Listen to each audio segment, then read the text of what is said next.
Dr. Barbara Boyd. I am a professor at the University of Oklahoma. My name is Rick Kelleher.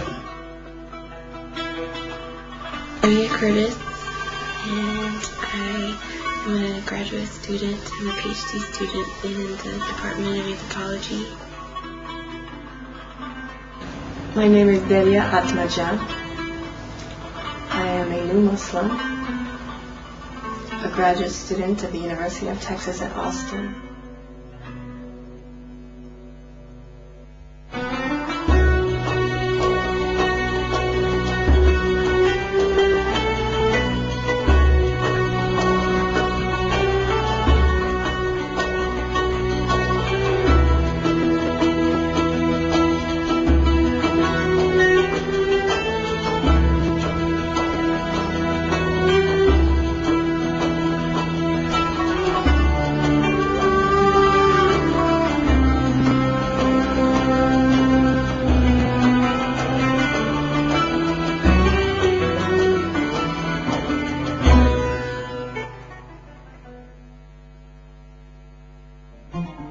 These people lived in the vast territory of the United States that is home to 280 million, unaware of one another's presence, until a few young Turkish men, whom they knew to be respectable and courteous, invited them to Turkey.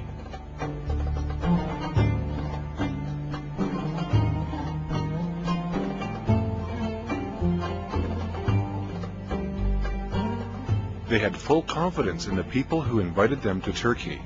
But still, they experienced a slight apprehension while making their decision to go, because they had not always heard good things about Turkey so far.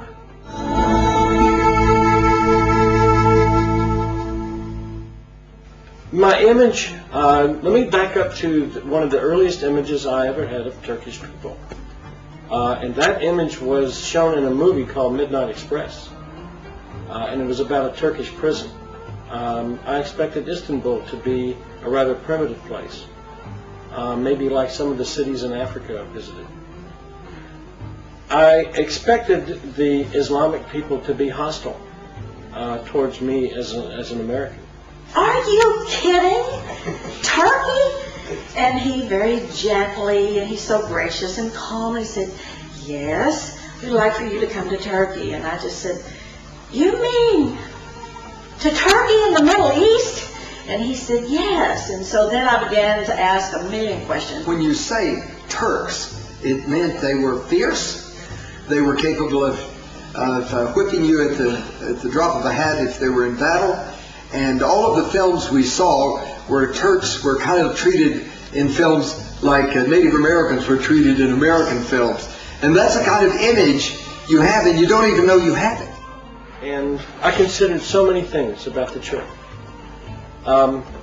Friends told me not to go. Friends said, no, you don't want to go to Turkey now. It's dangerous. One said, if you go, you might be beheaded. I agonized over the decision to go. I really wasn't sure whether I should go. But after about 3 weeks of thought, something beckoned me, and I felt almost a mystical pull. So we went.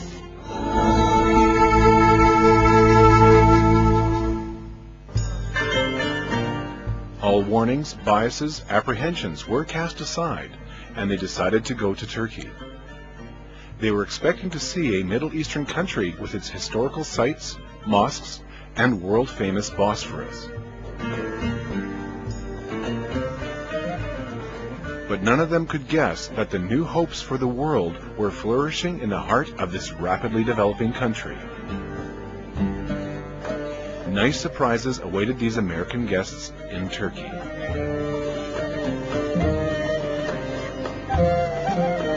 For example, they would compete amongst themselves to, when we're having dinner or something, they would race to be the first one to jump up to serve the other people, to bring food or to get drinks or something, and they would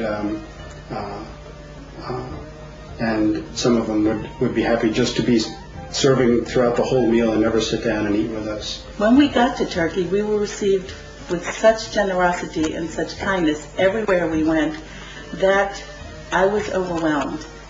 And the kindness and the generosity was equaled only by the beauty that I saw everywhere. I've never come across such generosity as I found on my trip, on my 10 days that I spent in Turkey. God created this place as beautiful as possible and then said, oh my, I've made this so beautiful, everyone else will be jealous. So I'm going to have to create the Turkish people to be incredibly hospitable and generous so they'll share it with everyone. We got to Turkey and started traveling around and seeing the reception we got, the amazing numbers of young men who came and helped us and carried our bags and drove us around, and everyone who gave us places to stay, and food, who took very attentive to us all the time. The effect that had on us as a group was that we started talking to each other. We all came to love each other so much, and it was purely in reaction to the environment of people in Turkey who allowed us to drop all of those facades and all of those other identities that we wear, so that we could be human again. And that was truly, truly huge. That was a huge gift to us. They were fascinated by the warm welcome Turkish people embraced them with. But this seemed to be their lifestyle, rather than a temporary care for a few guests coming from a distant land. And they began to question the source of this grace.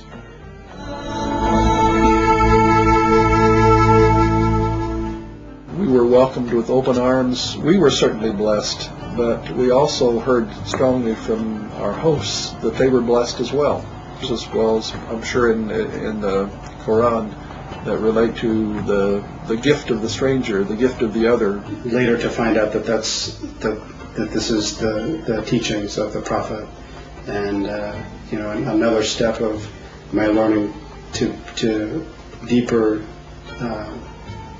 Learning deeper of Islam and seeing that my Turkish friends were already doing it and living it and living it very naturally. Fine representation and sincerity introduced them to Islam. Islam was deeply rooted in the heart of Anatolia. Its beauty shone on the land. Although the streets were filled with the noise of the traffic, the divine call raising from the minarets 5 times a day could carry away those who had not lost their sense of hearing. Allahu Akbar, Allah. I remember we were in Istanbul, and we were right under a minaret when I heard it for the first time, and this soulful call that seemed to just pierce everything, and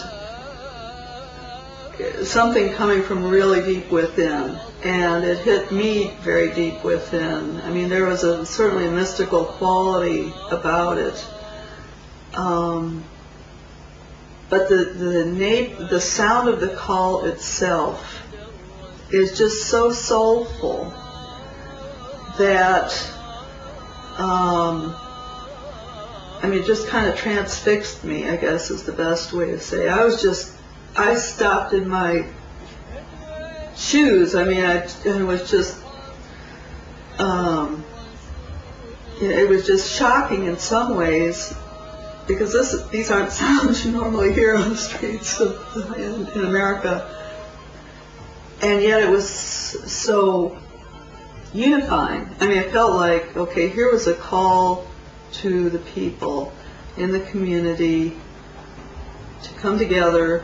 This was the time to come together.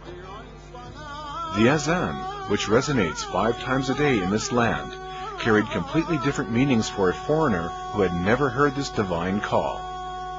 Sometimes a beautifully called azan from the minaret of a modest mosque sufficed to open the doors of many hearts.